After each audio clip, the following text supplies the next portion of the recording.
नमस्कार आपण मानक बीएमडी पाठशाला को स्वागत। आमे पढ़ुले दशम श्रेणी साहित्य बहिर चिलिकारे सायंतन दृश्य कविता भाग 1 सरी जाइए। जो मैंने देखी ना वीडियो रे जाई देखि पारंती।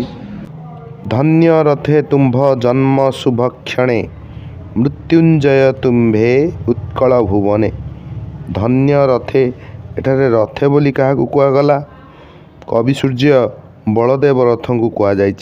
हे बलदेव रथ तुम्हें होच धन्य, तुमर जन्म शुभ क्षण होइछि। उत्कल भुवन, भुवन शब्दर अर्थ होची संसार। उत्कलर संसार तमें होच मृत्युंजय, मृत्यु को जी जय करिछि। तुम्हें मृत्यु को जय करिछ। तुम्भ माटी देह ग्रासीछि श्मशान, मात्र जशो देहे तुम्भे आयुष्मान।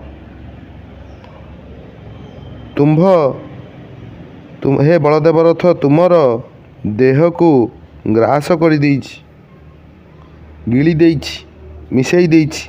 किए ना श्मशान, तुमर ये जो माटी पानी पवन शरीर को ना श्मशान कौन करिछि ग्रास कर देइछि। बा तुम्हें सीना मरी जाइछ किंतु तुमर जश जोगु तमें आयुष्मान होइकी रहिछ, अमर होइकी रहिछ। आयुष्मान आयु अच्छी जार से आयुष्मान। मनुष्य सीना मरी जाए किंतु तार कीर्ति द्वारा से अमरत्व लाभ करे। मीन आकर्षणे आसे पोतपाल, तरणी रे जाली देलाणी मशाल। मशाल जाली देलाणी किए पोतपाल। पोतपाल माने नौका चालक। कौन पाई पोतपाल तरणी माने डंगारे मशाल जाली ना मीन मान को आकर्षण करिवे। तेबे मशाल रे निया जलुथिबार देखिबे मीन माने कौन करिवे आकर्षित होइकी डंगा पाखु चली आसिबे। हाबे पाप मूर्ति परि अटइसे, स्पर्शे मारात्मक रूपे रम्य दिशे। ए जो डंगारे मशाल जलिबाकू कहा सहित तुलना कराइछि जे मूर्ति सहित तुलना कराइछि। केउ मूर्ति? पुण्यर मूर्ति ना पापर मूर्ति? पापर मूर्ति सहित तुलना कराइछि। से मूर्तिटी किपरि? से मूर्ति को आमे स्पर्श कला माने ताहा मारात्मक, किंतु देखिबाकू से मूर्ति किपरि? अत्यंत रमणीय। एठारे कुआ जाउछि जे तरणी रे जेतेबेले मशाल जला जाए, से मशालटा जलिले किमिति माछ मानकू देखा जाए अत्यंत रमणीय देखा जाए। आकर्षित होइकी आलोक आड़ को आसी माछ माने पहरा पहरी करती। किंतु जदि से मशाल को स्पर्श करिवे, मशाल रे निया जलुछि, मशाल पाखापाखि आसीजिवे, माछ धीवर कौन करिवो ना जाल पकई माछ धरी नेब। ताहले स्पर्श मात्र के ताहा मारात्मक। पाप गर्ते जेन्हे पढ़ई अज्ञान, तरी गर्भे मीन देई देव प्राण। अज्ञान व्यक्ति जेपरी पाप रूपक गातरे फसी जाई थाए, सेहीपरि मीन माने मशाल को देखी कौन करिवे ना डंगार गर्भरे डेईकी प्राण देवे। तांको आकर्षण कौन करे ना डंगारे जलुथिबा मशाल आकर्षित करी नहीं आसे। निशा गमे क्रमे लोक कोलाहल, निवर्ती अबनी हेउची निश्चल। निशा युक्त आगमे, निशा आगमे, निशा आसंते, क्रम अनुसारे लोक कोलाहल कौन होउची ना कमी कमी जाउची।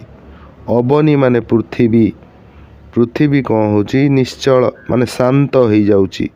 कहीं संध्या समय आसी जाउची, राति आसी आसुची, लोक मान कोलाहल कमी जाइए। आ लोक मान पृथ्वी कौन होची ना शांत हो जाउची। जल स्थल नभ ज्योत्स्ना परिप्लुत, सृष्टि दिशे जेन्हे पारद धौत। ताले जल स्थल आ नभ माने आकाश। आकाश रे जल स्थल आ आकाश कौन होइची ना ज्योत्स्ना परिप्लुत। ज्योत्स्ना क्या कहवा? चंद्रक किरण को ज्योत्स्ना कहवा। परिप्लुत माने व्याप्त, चंद्र किरण रे व्याप्त हो जाइछि जल स्थल आउ आकाश। सृष्टि दिशे जेन्हे पारद धौत। सृष्टि किपरि देखा जाउछि ନା ଦେଖାଯାଉଛି ଯେମିତି ପାରଦରେ ଧୋଇ ହେଇଯାଇଛି। ପାରଦର ରଙ୍ଗ କ'ଣ? ସେଇ ଧଳା। ଧଳା ପାରଦରେ ଯେମିତି ସୃଷ୍ଟି ଧୋଇ ହେଇଯାଇଛି। ପ୍ରତିବିମ୍ବରାଜି ଦୀପ ଶୈଳ ତଳେ ସ୍ପଷ୍ଟକାରେ ଶୋଭେ ହ୍ରଦ ଅନ୍ତରାଳେ। ବା ପ୍ରତିବିମ୍ବରାଜି ଯେତେ ସବୁ ପ୍ରତିବିମ୍ବ ଦେଖାଯାଉଛି ସେଇ ଚିଲିକାର ଦ୍ୱୀପ ଆଉ ଶୈଳ ବା ପର୍ବତର ତଳେ ସ୍ପଷ୍ଟାକ୍ଷରେ ଶୋଭେ ହ୍ରଦ ଅନ୍ତରାଳେ। ସ୍ପଷ୍ଟ ଆକାରରେ ଶୋଭା ପାଉଛି ହ୍ରଦର ମଧ୍ୟ ଭାଗରେ। ଚିଲିକା ହ୍ରଦର ପାଣିରେ ଜଳରେ ପ୍ରତିବିମ୍ବ ସୃଷ୍ଟି ହେଉଛି। କାହାର ପ୍ରତିବିମ୍ବ? ନା ଗଛ, ଗିରି, ବନ, ନାସି ଆଗୁର ପଡ଼ିଆ। କ୍ଷୀରୋଦ ସୋଦର ଜ୍ୟୋତ୍ସ୍ନାନବ ଭାସି ଦିଶନ୍ତି ବିଶଦ ଗିରି ବନ ନାସି। କ୍ଷୀରୋଦ ସୋଦର, କ୍ଷୀରୋଦ କ୍ଷୀରସାଗରର ସମାନ ଉଦରରୁ ଯେଉଁ ଉତ୍ପନ୍ନ ହେଇଛନ୍ତି କିଏ? ଚନ୍ଦ୍ର। ସେଇ ଜ୍ୟୋତ୍ସ୍ନା, ଚନ୍ଦ୍ରର କିରଣ। ଜ୍ୟୋତ୍ସ୍ନା ଅର୍ଣ୍ଣବ, ଅର୍ଣ୍ଣବ ମାନେ ହେଉଛି କିରଣ। ଜ୍ୟୋତ୍ସ୍ନା କିରଣରେ ଭାସି ଆସିଛନ୍ତି ବା ଦିଶନ୍ତି ଦେଖାଯାଉଛନ୍ତି। ବିଶଦ ବିଶାଳ ଗିରି, ବିଶାଳ ଗିରି ଗୁଡ଼ିକ ଦେଖାଯାଉଛନ୍ତି। ଆଉ ବଣ ପର୍ବତ ଦେଖାଯାଉଛି। ନାସି ଶବ୍ଦର ଅର୍ଥ କ'ଣ? ନା ପର୍ବତ ବା ସ୍ଥଳଭାଗ ଯାହା ନଦୀ ବା ସମୁଦ୍ର ମଧ୍ୟକୁ ପଶି ଯାଇଥାଏ। ଚିଲିକା ହ୍ରଦରେ ସେଇ ନାସି ଅର୍ଥାତ୍ ସେଇ ସ୍ଥଳଭାଗର ପ୍ରତିବିମ୍ବ ଦେଖାଯାଇଥାଏ। ସେଇ ପର୍ବତର ପ୍ରତିବିମ୍ବ ଦେଖାଯାଇଥାଏ। ସ୍ନିଗ୍ଧ ତରୁପତ୍ରେ ମସୃଣ ଉପରେ ଜକ ଜକ ହୋଇ ଜ୍ୟୋତ୍ସ୍ନା ପ୍ରତିଫଳେ। ସ୍ନିଗ୍ଧ ମାନେ କୋମଳ। ତରୁପତ୍ରରେ ଅର୍ଥାତ୍ ଲତା। ତରୁ ମାନେ ହେଉଛି ଲତା। ଲତାର ପତ୍ରରେ ମସୃଣ ଉପରେ, ମସୃଣ ଆବଡ଼ା ଖାବଡ଼ା। ଉପଳ ହେଉଛି ପର୍ବତ, ପାହାଡ଼। ପାହାଡ଼ରେ କ'ଣ ହୁଏ? ନା ଜକ ଜକ ହୋଇ ଜ୍ୟୋତ୍ସ୍ନା ପ୍ରତିଫଳେ। ଜ୍ୟୋତ୍ସ୍ନାର ପ୍ରତିଫଳନ। ଜ୍ୟୋତ୍ସ୍ନା ମାନେ କ'ଣ କହିଥିଲି? ଜ୍ୟୋତ୍ସ୍ନା ଅର୍ଥ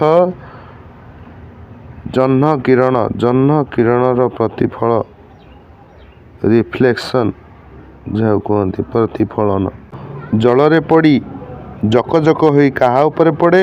ନା କୋମଳ ପତ୍ର ଉପରେ ପଡ଼େ ଆଉ ଆବଡ଼ା ଖାବଡ଼ା ପାହାଡ଼ ଉପରେ ପଡ଼ିଥାଏ। ସର୍ପେ ଚିତ୍ର ଚନ୍ଦ୍ର ଚୂଡ଼ ତନୁ ପରି ଛାୟା ମିଶ୍ର କରେ ଶୋଭା ବନସ୍ଥଳୀ। ଏଇ ବନସ୍ଥଳୀର ଶୋଭା କିପରି ଦେଖାଯାଉଛି? ନା ଚନ୍ଦ୍ରଚୂଡ଼ଙ୍କର ଶରୀର ଭଳି ଦେଖାଯାଉଛି। ଚନ୍ଦ୍ରଚୂଡ଼ କିଏ? ଚନ୍ଦ୍ରଚୂଡ଼ାରେ ଅଛନ୍ତି ଯାହାର ସେ, ଚନ୍ଦ୍ର ମସ୍ତକରେ ଅଛନ୍ତି ଯାହାର ସେ। ଶିବଙ୍କ ମସ୍ତକରେ ଚନ୍ଦ୍ର ଅଛନ୍ତି। ଚନ୍ଦ୍ରଙ୍କର ଶରୀରରେ ସର୍ପ ଯେତେବେଳେ ଗୁଡ଼େଇ ହୋଇଯାଇଥାଏ, ସେଇଭଳି ଭାବରେ ଶୋଭା ବନସ୍ଥଳୀର ଦେଖାଯାଉଛି। ଅର୍ଥାତ୍ ପାହାଡ଼ରେ ଯେତେବେଳେ ଲତା ଗୁଡ଼ିକ ଗୁଡ଼େଇ ହୋଇ କେଉଁଭଳି ଦେଖାଯାଉଛି ବନସ୍ଥଳୀ, ଯେମିତି ସତରେ ଚନ୍ଦ୍ରଚୂଡ଼ ଶିବଙ୍କ ଗଳାରେ ସର୍ପ ଗୁଡ଼େଇ ହେଲା ପରି ଦେଖାଯାଉଛି।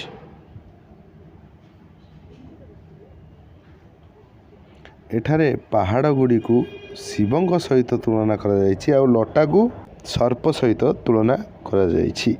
ପ୍ରଶାନ୍ତ ନୀରବେ ଗିରି ବନ ଦେଶ, ନାହିଁ ଏଥି ନର ଚହଳର ଲେଶ।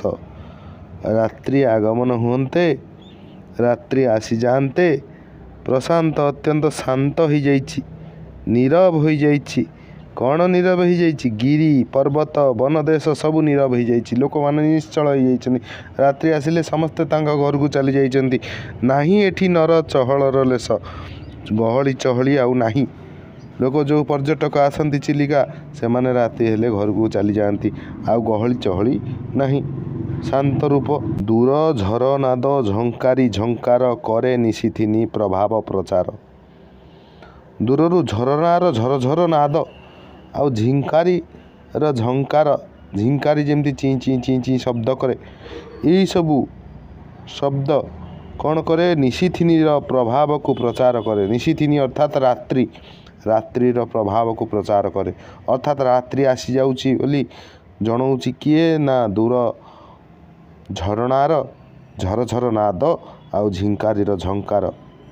କଳି ଉପଦ୍ରବେ ତେଜି ଲୋକାଳୟ, ଶାନ୍ତି କିଏ ସ୍ଥଳେ ଭଜିଛି ଆଶ୍ରୟ। କଳିର ଉପଦ୍ରବକୁ ତ୍ୟାଗ କରି ବା ଲୋକାଳୟକୁ ତ୍ୟାଗ କରି ଲୋକମାନଙ୍କର ଆଳୟ ମାନେ ସମାଗମ, ଲୋକ ସମାଗମକୁ ତ୍ୟାଗ କରି, କଳିର ଉପଦ୍ରବରେ ଲୋକମାନଙ୍କର ସମାଗମକୁ ତ୍ୟାଗ କରି ଶାନ୍ତି ଏଠାରେ ଆଶ୍ରୟ ନେଇଛି ବୋଲି ଏଠାରେ କୁହାଯାଇଛି। ଚିଲିକାରେ ସବୁଆଡ଼େ ଶାନ୍ତି ବିରାଜମାନ କରିଛି। ଚିଲିକା ତୋହର ଏହି ଶୋଭାବନ, ବର୍ଣ୍ଣୋତ୍ସବମୟ ଦୃଶ୍ୟ ସାୟନ୍ତନ। ଚିଲିକାକୁ ସମ୍ବୋଧନ ଚିହ୍ନ କରାଯାଇଛି। ହେ ଚିଲିକା, ତୋର ଏଇ ଶୋଭାବନ, ତୋର ଏଇ ଶୋଭାରୂପକ ବନ କ'ଣ ଦେଖାଯାଉଛି? କିପରି ଦେଖାଯାଉଛି? ଏଇ ଯେଉଁ ସାୟନ୍ତନ ଦୃଶ୍ୟ ଅତ୍ୟନ୍ତ ଉତ୍ସବମୟ, ଅତ୍ୟନ୍ତ ବର୍ଣ୍ଣମୟ ଦେଖାଯାଉଛି।